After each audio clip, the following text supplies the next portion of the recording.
কথায় আছে ইট মারলে পাটকেল খেতে হবে।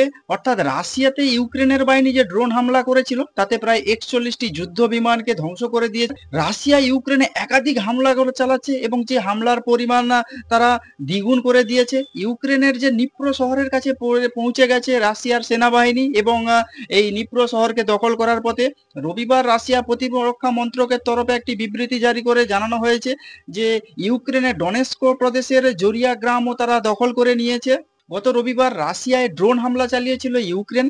বেশ কিছু রুশ বায়ুসেনা ঘাঁটিতে বোমারু বিমানের উপর আঘাত হানে ইউক্রেনের ড্রোন এবং মুরমানস্ক, ইরকুটস্ক, ইভানোভা এবং রিজিয়ান এবং আমুর অঞ্চলের মোট 5টি সামরিক বিমান ঘাঁটিতে ড্রোন হামলা চালিয়েছিল এবং বিভিন্ন সূত্রে যেটা খবর পাওয়া যাচ্ছিল যে এই হানায় প্রায় 41টির বেশি রুশ যুদ্ধ বিমান সম্পূর্ণরূপে ক্ষতিগ্রস্ত হয়েছে।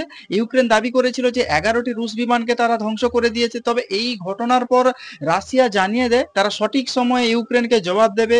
এরপর শুক্রবার ইউক্রেনের রাজধানী কিয়েভে ড্রোন হামলা চালায় রুশ সেনা এবং শনিবার হামলা চলে ইউক্রেনের একাধিক শহরে। এক কথায় বলতে গেলে গোটা ইউক্রেনের ওপরে এই মুহূর্তে ড্রোন এবং মিসাইল নিয়ে হামলা চালাচ্ছে রাশিয়া। গত শুক্রবার থেকে শনিবার সকাল পর্যন্ত খার্কিভের একের পর এক বিস্ফোরণের শব্দ শোনা গিয়েছে। পরপর ড্রোন এবং ক্ষেপণাস্ত্র আছড়ে পড়েছিল রুশ সীমান্তবর্তী ইউক্রেনের পূর্ব সীমান্তের যে খার্কিভের আশেপাশে যে গ্রাম বা শহরগুলোতে এবং স্থানীয় প্রশাসনের দাবি যে রুশ বাহিনীর হামলায় খার্কিভের বসতি অঞ্চলের পাশাপাশি স্কুল এবং কিছু ভবনও ক্ষতিগ্রস্ত হয়েছে।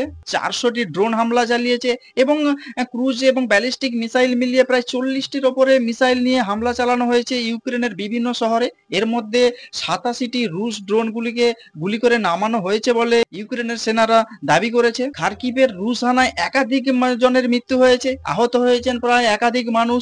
এবার রাশিয়ার নজরে ইউক্রেনের নিপ্রো ট্রভস্ক প্রদেশ। এই প্রদেশে ইউক্রেনের সবচেয়ে গুরুত্বপূর্ণ শিল্পাঞ্চল বলে পরিচিত এবং এই প্রদেশের মধ্যে রয়েছে ইউক্রেনের চতুর্থ বৃহত্তম শহর নিপ্রো। সেই নিপ্রো এবার দখল করার পথে রাশিয়ার সেনাবাহিনী এবং গত কয়েকদিন আগে যে রাশিয়ায় ড্রোন হামলা চালিয়ে রাশিয়ার একাধিক বোমারু বিমানকে ধ্বংস করে দিয়েছিল ইউক্রেন, তার প্রতিবাদ স্বরূপ এবার রাশিয়া আক্রমণ শুরু করেছে ইউক্রেনের ওপরে এবং ইউক্রেনের একাধিক শহরে তারা ড্রোন এবং ব্যালিস্টিক এবং ক্রুজ মিসাইল নিয়ে হামলা চালাচ্ছে। তবে একটা কথা বলা যেতে পারে যে ইউক্রেনের প্রেসিডেন্ট জেলেনস্কি কি চায় যে শান্তি চুক্তি হোক রাশিয়ার সঙ্গে। জেলেনস্কি কখনোই চাইছে না যে রাশিয়া এবং ইউক্রেনের মধ্যে লড়াই থেমে যাক, কারণ ইউক্রেনকে প্রচুর পরিমাণে অর্থ দিয়ে সাহায্য করছে এই সময় ইউরোপের বিভিন্ন দেশ। এবং গত কয়েকদিন আগে ইউক্রেন থেকে যে ড্রোন হামলা চালানো হয়েছিল রাশিয়ার যে বিভিন্ন যে এয়ার ঘাঁটিতে, সেখানে একাধিক যুদ্ধ বিমান ধ্বংস করা হয়েছিল।